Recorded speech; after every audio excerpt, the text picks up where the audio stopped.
मंगेशकर के बारे में बात हो रही है। यहाँ पर आपको सबसे पहले बताना चाहेंगे लता मंगेशकर की जीवन की कई ऐसी अधूरी कहानी है जो लोग नहीं जानते।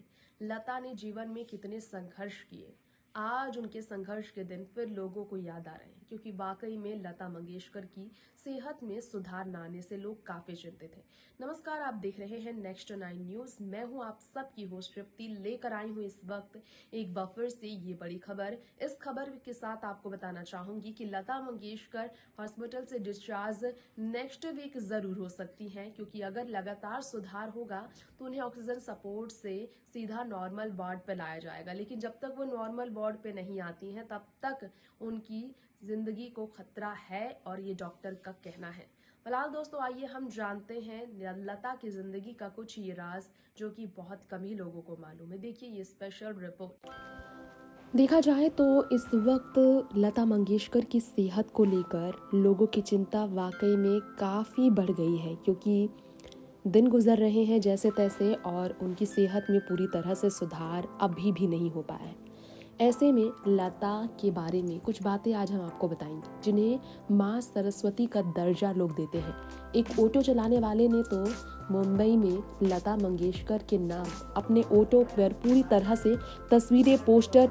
इसी के साथ साथ आपको बताना चाहेंगे कि लता मंगेशकर के बारे में कुछ ऐसी बातें भी सामने आई हैं जिसकी चर्चा काफ़ी ज़्यादा हो रही है। हम आपको ये जानकारी देना चाहेंगे लता मंगेशकर के बारे में कि लता मंगेशकर अपने पिता को लेकर काफ़ी ज़्यादा ही भावुक रही हैं। माँ बाप को लेकर, माँ बाप की जाने के बाद अपने बच्चों की तरह अपने भाई बहनों को पालने वाली, उनके लिए जीवन भर कुंवारी रहकर उनकी देख रेख और उनकी जिम्मेदारी उठाने का छोटी उम्र में फैसला लता ने लिया था। अपने भाई बहनों में सबसे बुजुर्ग लता मंगेशकर 92 साल की है, जो कि कोरोना और निमोनिया दोनों से पीड़ित हैं। दिल की वो मरीज पहले से है। 2019 में ही डॉक्टर प्रतीक समधानी ने उनका इलाज करते हुए बताया था कि दिल की वो मरीज है, उनका इलाज किया गया है लेकिन बीमारी खत्म नहीं हुई है। उनके सीने में, चेस्ट में दर्द था, क्योंकि चेस्ट में उन्हें इन्फेक्शन हुआ था। लाइफ सपोर्ट पर उन्हें तब भी रखा गया, फिर वही स्थिति है। फूड पाइप के जरिए खाना दिया जा रहा है। हॉस्पिटल में उन्हें कोविड आईसीयू में रखा गया है, और दिल में उनके दर्द इसलिए भी रहा क्योंकि उनके सीने में इन्फेक्शन कोरोना की काफ़ी ज़्यादा बढ़ जाने की वजह से रिकवर ठीक से वो नहीं हो पा रही है। ऐसे में लता के बारे में आज एक बात तो हम आपको ज़रूर बताना चाहेंगे। उनकी म्यूज़िक की दुनिया में जो उनकी जगह है उससे कोई भी अनजान नहीं। स्वयं देवी सरस्वती का रूप कही जाती लता मंगेशकर के बारे में बता दें कैसे उनकी करियर की शुरुआत हुई। लता मंगेशकर ने जो है सो म्यूजिक लेसन, जी हाँ, म्यूजिक लेसन पहले स्कूल में बच्चों को देना शुरू किया, लेकिन एक टीचर ने उन्हें कहा चुप रहो, ये सब करना बंद करो, और तब उन्हें बहुत ही ज़्यादा बेइज्जती महसूस हुई। फैसला लिया लता ने कि वो कभी ज़िंदगी में स्कूल नहीं जाएंगी। कुछ रिपोर्ट्स कहते हैं कि उन्होंने स्कूल छोड़े और वो अपनी बहनें आशा के साथ जब वो स्कूल जाती थी और स्कूल में वो सारी चीज़ें करती थी, लेकिन तय नहीं है। कुछ रिपोर्ट्स कहती हैं कि स्कूल वो नहीं जाती थी। 13 साल की उम्र में उनके पिता का जब निधन हुआ, जब 13 साल की थी वो, दिल की बीमारी की ही वजह से। दिल की बीमारी ने लता को हमेशा ज़िंदगी से कुछ ना कुछ छीनने के लिए, कुछ ना कुछ उनसे दूर करने के लिए उन्हें रुलाया ही है। ऐसे में बताया जाता है कि परिवार में ब्रेड विनर वो बनी। अब आपको बताना चाहेंगे परिवार में रोटी की रखवाली वही थी।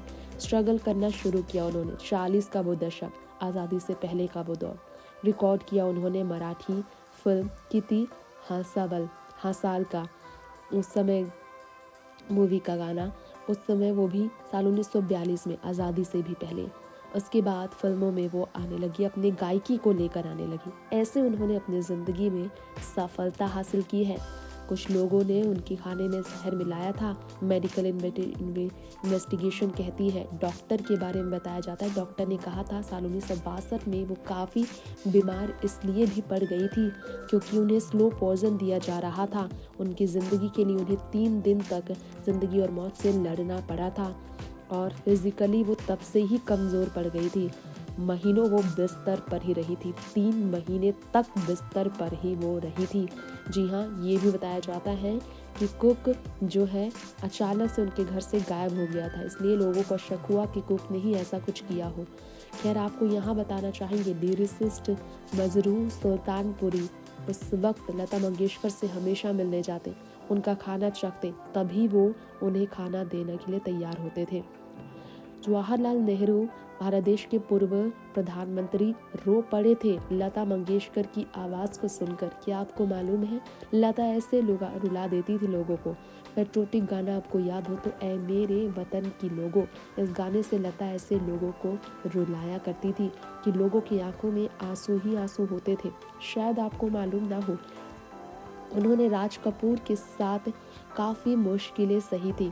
सिंगर्स की रॉयल्टी की वजह से काफ़ी झगड़े उनके हुए थे राज कपूर के साथ। क्या आपको मालूम है कि ये अनजस्टिफाइड उन्हें लगा था, डिमांड किया था उन्होंने म्यूजिक कंपनी में रॉयल्टी सिंगर्स को ज़रूर मिलना चाहिए, जिसके कारण राज कपूर से उनके रिश्ते टूटे थे। उतार चढ़ाव उनकी ज़िंदगी में एक नहीं कई थे दोस्तों, फिर भी लता ने अपनी ज़िंदगी में हार नहीं मानी। दीनानाथ मंगेशकर अपने पिता के जाने के बाद 5 साल की उम्र से जो सिंगिंग उनसे सीख रही थी, 13 की उम्र में अपने करियर की शुरुआत कर चुकी थी।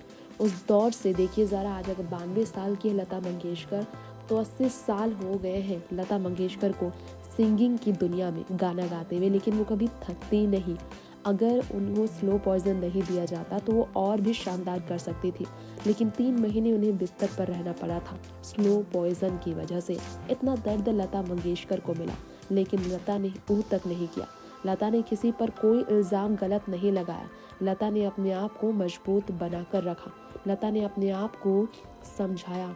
और लता मंगेशकर के बारे में बात किया जाए तो उनकी स्थिति ऐसी है कि वो खुद को पूरी तरह से ताकत के साथ भारत देश की आवाज़ की ताकत बनने के लिए तैयार रहती है, क्योंकि वो पेट्रोटिक गाने ही नहीं बल्कि भारत देश के बारे में बात करने में कभी पीछे नहीं होती। ख़ास तौर पर क्रिकेट में उनकी इंटरेस्ट रहे हैं, क्रिकेटर्स को लेकर उनकी काफ़ी अलग बात रही है। MS धोनी जब रिटायर कर रहे थे, उन्होंने निवेदन किया था उनसे कि आप रिटायर मत हो, आपकी ज़रूरत भारत देश के क्रिकेट जगत में बहुत ज़्यादा है।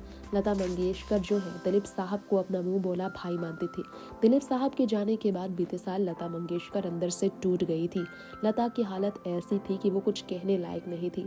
वो जाकर एक बार आखिरी बार अपने मुंह बोले भाई दिलीप को देखकर उन्हें गले लगाकर उन्हें विदा तक नहीं कर पाई, क्योंकि वो अपनी सेहत को लेकर पहले से ही लाचार थी। बता दें कि उनके घर पर कोरोना के संक्रमण में एक स्टाफ मेंबर आए, जिसके बाद कोरोना के संक्रमण में लता मंगेशकर आई और तब से हॉस्पिटल में ही लता का इलाज चल रहा है। कैसे लता मंगेशकर स्वर कोकिला बनी, कैसे लता मंगेशकर ने अपने जीवन के हर अध्याय को एक मसीहा के तौर पर पेश किया, आपने जाना। फिलहाल वक्त हो चला है आपसे इजाजत लेने का, वक्त हो गया है आपसे यहीं पर अलविदा कहने का। लौटेंगे फिर ऐसे ही देश दुनिया और आप सबके चहेते मन पसंदीदा सितारों को लेकर नई खबरें। देखते रहें नेक्स्ट 9 न्यूज़। नमस्कार।